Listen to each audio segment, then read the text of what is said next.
அப்படியே அந்த கேப்டன் அவரை போனோம்னா அவர் கிட்டத்தட்ட 4 தேர்தலுக்கு அப்புறம் தான் ஒரு 10% நெருங்கினாரு.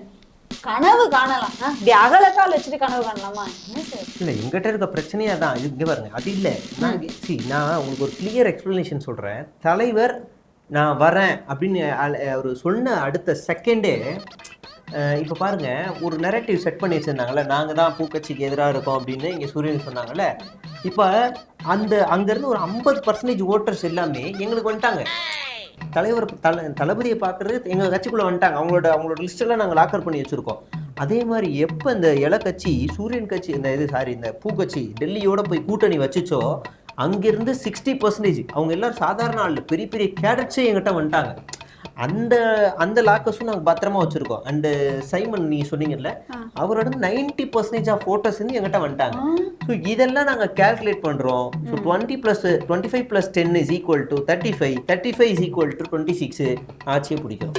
இல்லை, இந்த இதெல்லாம் யார் எடுத்தது சர்வே? எங்க ஆளுங்க தான். எங்களுக்குள்ளே 4 பேர் வச்சுருக்கோம். அப்படியே 35, 55, 65 சொல்லலாம்ல.